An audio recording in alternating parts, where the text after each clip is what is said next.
برای درست کردن یه نون کنجدی پوک بسیار خوشمزه که توی تابه و بدون فر درست میشه، همراه اکوکوک باشید. قبل از هر چیزی دکمه سابسکرایب و زنگوله رو بزنید تا بریم سراغ آموزش امروزمون. یه پیمانه آب ولرم، یه قاشق غذاخوری شکر، یه قاشق غذاخوری خمیر مایه داخل کاسه بریزید و مخلوط کنید. آب باید حتما ولرم باشه. اگه کمی داغ باشه باعث میشه خمیر مایه که موجود زنده هست از بین بره و خمیرتون دیگه پف نکنه. یه قاشق غذاخوری پنیر خامه‌ای ترکیب کنید. 2.5 پیمانه آرد،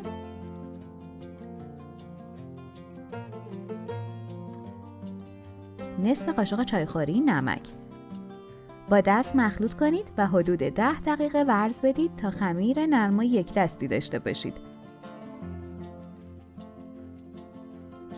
عزیزان، باعث افتخار ماست که عضو کانال اکوکوک باشید و دکمه سابسکرایب رو بزنید. روش رو بپوشونید و 40 دقیقه بهش استراحت بدید تا زمانی که حجمش 2 برابر بشه. پف خمیر رو بگیرید. سعی کنید همیشه برای درست کردن خمیر بیش از حد آرد استفاده نکنید. بعضی دوستان با دیدن چسبنده بودن خمیر در همون ابتدا باز هم آرد اضافه میکنن که کار اشتباهیه. آرد بیش از حد باعث میشه خمیرتون سفت و از عمل اومدن و پف کردنش جلوگیری کنه. خمیر رو به 8 قسمت مساوی تقسیم کنید. هر قسمت رو مثل ویدیو چونه کنید. عزیزان، برامون خیلی جالبه که بنویسید از کدوم شهر یا کدوم کشور هستید و غذای معروف محل زندگیتون چیه. روش رو بپوشونید و دوباره یک رو به استراحت بدید.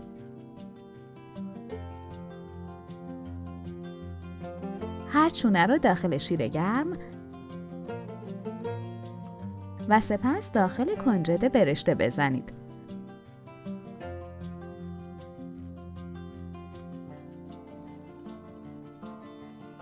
با کمک وردنه باز کنید.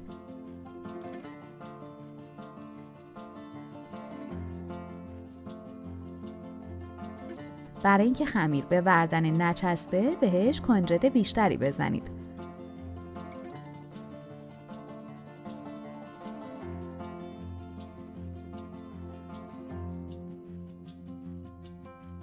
همه چانه ها رو به همین صورت آماده کنید.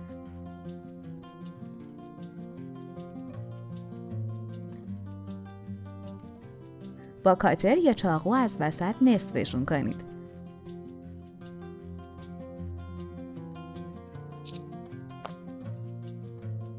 داخل تابه‌ای که روغن ریختید و خوب داغ شده بچینید و بعد حرارت رو کم کنید.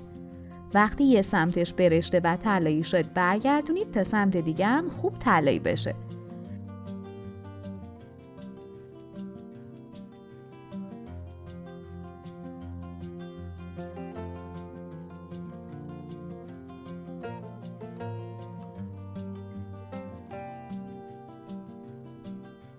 اگه حین پخت روش روغن بریزید بیشتر پف میکنه.